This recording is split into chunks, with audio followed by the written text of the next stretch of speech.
Rail की पटरी में हुआ आला हजरत फाजिल बरेलवी की बड़ी करामत। प्यारे दोस्तों, अस्सलाम वालेकुम। आप देख रहे हैं इरफानी नेटवर्क यूट्यूब चैनल और मैं हूं मोहम्मद इरफान झारखंड। आला हजरत के दीवानों के लिए, आला हजरत के चाहने वालों के लिए, जो इस समय उर्स रज़वी में जाने के लिए ट्रेन पर सवार हो चुके हैं या जो जाने का मन बना चुके हैं, उन तमाम चाहने वालों के लिए आज आला हजरत की एक ऐसी करामत लेकर आए हैं दोस्तों, जो रेल की पटरी में हुआ, जो रेल के सामने हुआ। आला हजरत फाजिल बरेलवी की वो करामत दोस्तों, जिसको सुनने के बाद हर आशिक आला हजरत झूम जाता है। प्यारे दोस्तों, तो चलिए बहुत तेजी के साथ आला हजरत फाजिल बरेलवी की वो बड़ी करामत आपके सामने रखते हैं। लेकिन तमाम जितने भी देखने वाले हजरात हैं, जितने भी आला हजरत इश्क मोहब्बत से मोहब्बत रखने वाले हजरात इस समय इस वीडियो को देख रहे हैं, सबसे गुजारिश करेंगे कि जल्दी से चैनल को कर लीजिए सब्सक्राइब और बेल के बटन को कर दीजिए ऑन और ऑल नोटिफिकेशन के ऑप्शन को दबा ले। और आला हजरत के चाहने वाले कौन कौन इस समय उर्स रज़वी में जा रहे हैं, नीचे जाकर कमेंट में जरूर बताएं और इस वीडियो को भी लाइक कर ले। प्यारे दोस्तों, आला हजरत फाजिल बरेलवी रहमतुल्लाह अलैह, यूं तो दोस्तों उनके सवाने हयात को उठाकर देखेंगे तो कई ऐसे करामत देखने को आपको मिलेंगे, जिसको सुनने के बाद यकीनन आप कह उठेंगे मरहबा मरहबा।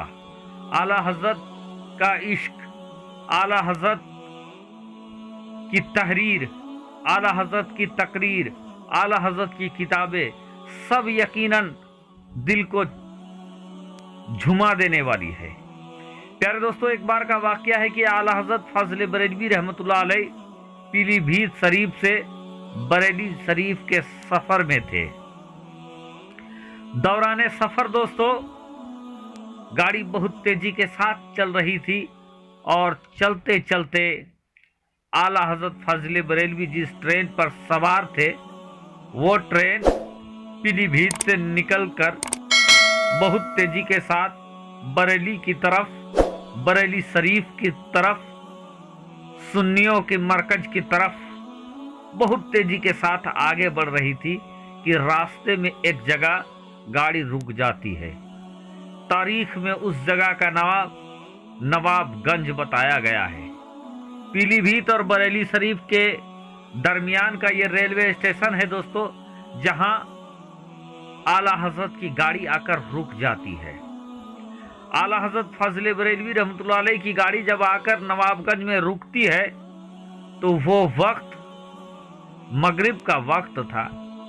ऐसे में सरकार आला हजरत ने अपने चाहने वालों से कहा कि सुनो, हम अपने सफ़र को आगे जारी रखें, उससे पहले मगरिब का वक्त हो गया है और चलो हम सब जाकर पहले नमाज पढ़ लेते हैं, हम सब पहले नमाज अदा कर लेते हैं, फिर आगे सफ़र जारी करेंगे। अब दोस्तों उस समय फाजिल बरेलवी आला हजरत के साथ जितने भी उनके चाहने वाले थे, वो सारे लोग सोच में पड़ जाते हैं कि या अल्लाह, ये छोटी सी रेलवे स्टेशन है, यहाँ गाड़ी कुछ मिनटों के लिए रुकती है और ऐसे में अगर हम लोग नमाज पढ़ने लगे और अगर कहीं गाड़ी यहाँ से निकल गई तो फिर हम लोग कैसे जाएंगे, फिर हम लोगों का क्या होगा। लेकिन दोस्तों उनके तमाम चाहने वाले ये सोच रहे थे, लेकिन किसी में इतनी जसारत नहीं थी, किसी में इतनी ताकत नहीं थी कि आला हजरत फाजिल बरेलवी को ये बात कहते कि हुजूर, ये रेलवे स्टेशन बड़ी छोटी है, अगर हम यहाँ नमाज पढ़ने लगे और कहीं ट्रेन निकल जाएगी तो फिर हम लोगों को क्या होगा। लेकिन किसी ने ये बात आला हजरत सरकार से कही नहीं, बल्कि आला हजरत ने जैसा कहा सब ट्रेन से उतर जाते हैं और जिस जगह पर ट्रेन रुकी हुई थी उससे थोड़ी दूर आगे पटरी में ही दोस्तों अजान दिलाया जाता है। और अजान दिलाने के बाद दोस्तों जितने मुसलमान थे, जितने आला हजरत के चाहने वाले थे, जितने आला हजरत के मुरीदीन थे दोस्तों, वो मगरिब की नमाज तारीख बताती है, मगरिब की नमाज पढ़ने लगे। इधर आला हजरत सरकार ने भी नियत बांध लिया है, इधर आला हजरत सरकार नमाज में दाखिल हो गए हैं। इधर दोस्तों ट्रेन ने पोपों भोंबों अपना हॉर्न मारना स्टार्ट कर दिया है। अब हॉर्न मारने लगा, सारे पैसेंजर ये समझने लगे कि अब गाड़ी आगे बढ़ जाएगी, अब गाड़ी निकल जाएगी। लेकिन दोस्तों ये क्या हुआ, गाड़ी को मानो किसी ने पकड़ रखा हो, मानो गाड़ी को जमीन ने जकड़ रखा हो। ड्राइवर जितनी भी कोशिश कर रहा है, गाड़ी 1 इंच भी आगे नहीं बढ़ रहा है, गाड़ी वहीं उछल कूद कर रहा है, लेकिन आगे नहीं बढ़ रहा है। ड्राइवर हैरान हो गया, ड्राइवर परेशान हो गया। लोगों को बुलाया गया, इंजीनियर को बुलाया गया, सब लोगों ने देखा। देखने के बाद किसी को कुछ समझ में नहीं आया कि आखिर ये गाड़ी रुकी क्यों है।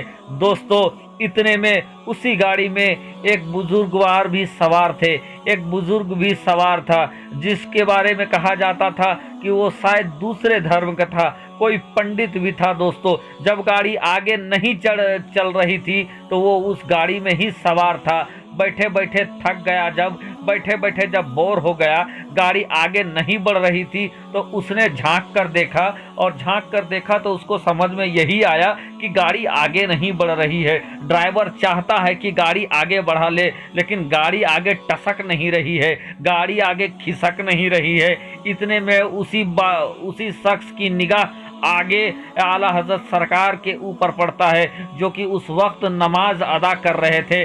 वो चीखता है और ड्राइवर को है, क्या ड्राइवर साहब, ये गाड़ी इसलिए शायद आगे नहीं बढ़ रही है कि आगे कुछ लोग नमाज अदा कर रहे हैं, शायद आगे कुछ मुसलमान नमाज अदा कर रहे हैं, और वो इसी गाड़ी के मुसाफिर लगते हैं, शायद उनको ये गाड़ी छोड़कर नहीं जाना चाहती है, और इसीलिए ये गाड़ी आगे नहीं बढ़ रही है।